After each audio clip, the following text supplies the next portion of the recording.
దయామూర్తి అంటే నక్షత్రాల వల్ల కూడా సాధ్యం కానిది, తపశ్శక్తి వల్ల కూడా సాధ్యం కానిది మన భక్తి కారణంగా మనకి సాధ్యం చేస్తుంది. భక్తి ప్రియ, భక్తి గమ్య, భక్తి వశ్య, భయావహ. భక్తి అంత గొప్పది. ఆ భక్తే జ్ఞానము కలిగిస్తుంది, ఆ భక్తే వైరాగ్యము కలిగిస్తుంది. భక్తి అంటే కర్మకాండ కాదు. మరోసారి చెప్తాం, ఆకులు పువ్వులు పెట్టి సరిపెట్టేద్దామని దానికి భక్తి అని పేరు పెట్టద్దు. అది కేవలం కర్మకాండ, అది కేవలం క్రియ, అది కేవలం ప్రక్రియ. మనస్సును ఏకాగ్రం చేసి భగవంతుడి పాదాల మీద లగ్నం చేసి చేసే జపమే భక్తి. దానికి సమయం కేటాయించుకోవలసిందే. ఆ మాటకు వస్తే సమయంతో నిమిత్తం లేదు. నిరంతరం మనస్సులో అది ధ్వనిస్తూ ఉండాల్సిందే. చెత్త కబుర్లన్నీ మానేయవలసిందే, పనికి మాలిన పనులన్నీ మానేయవలసిందే, పనికి మాలిన ఆలోచనలన్నీ మానేయవలసిందే. అందుకే ఇది సాధించడం కూడా అంత కష్టం. అందుకే మనం చాలా తేలిక కర్మకాండలు వెతికేసుకుంటాం. ఎందుకంటే ఒక గంట 2 గంటలు లేదా 2 రోజులు 3 రోజులు చేసేస్తే వదిలిపోతుంది గొడవ. ఇక అస్తమానం మన గొడవలో మనం కూడా వచ్చాం. ఎవడు మురుగుంట్లో వాడే.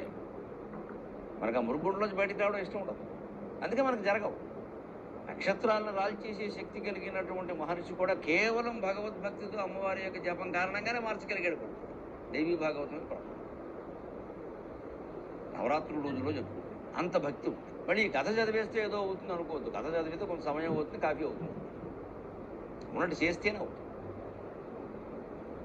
ఈ విన్నవారికి, చదివిన వారికి అందరూ రాస్తారు. అవన్నీ రాస్తారు. ఎందుకు రాస్తారంటే వింటే ఆచరిస్తారని వాడి ఉద్దేశం. మనం క్యాసెట్ పెట్టి వినిపిస్తే అయిపోతున్నాను కదా. లేదా పుస్తకాలు పంచిపెట్టడం. మేము దేవి భాగవతం దానం ఇచ్చామని దానం ఇవ్వకూడదు. ముందు నువ్వు చదవాలి. అసలు చదవడం మానేసి దానాలు ఏమిటి? వాడు కూడా ఇంకోటి దానం ఇస్తాడు. మన అజ్ఞానం అంతా ఇదే ఉంటుంది. మొత్తం అయితే 9 రోజుల్లో పూర్తి చేసాడు. అవసరం లేదు 90 రోజులు చదువు. ఎందుకు పూర్తి చేయాలి 9 రోజుల్లో? పూర్తి చేయడం అని పెట్టుకున్నాము అంటే అది అంతే. ఇంకా అయిపోతుంది. దాని మీద దృష్టి అంతా దాని మీద ఉంటుంది. బళ్ళోకి వెళ్ళాడు. చివరి ఏదో లాంగ్ బెల్ అంటారు. అది ఎప్పుడు కొడతారని చూస్తూ ఉంటుంది. పారిపోవడానికి వాడు పాఠాలు వింటాం. లాంగ్ బెల్ మీద ఉంటుంది వాడి దృష్టి. ఆ బెల్ల రోజు కొట్టేదే ఎప్పుడైనా కొడుతూనే ఉంటాను. ముందు పాఠం వినాలి కదా అని దృష్టి పాఠం మీద పెడితే వాడికి అసలు లాంగ్ బెల్ కొట్టాక ఇంటికి వెళ్ళబోతుంది. కాసేపు చెబితే బాగుండు. ఇదే మానవ మనస్తత్వం. నియమాలు నిష్టలు అనేవి ఈ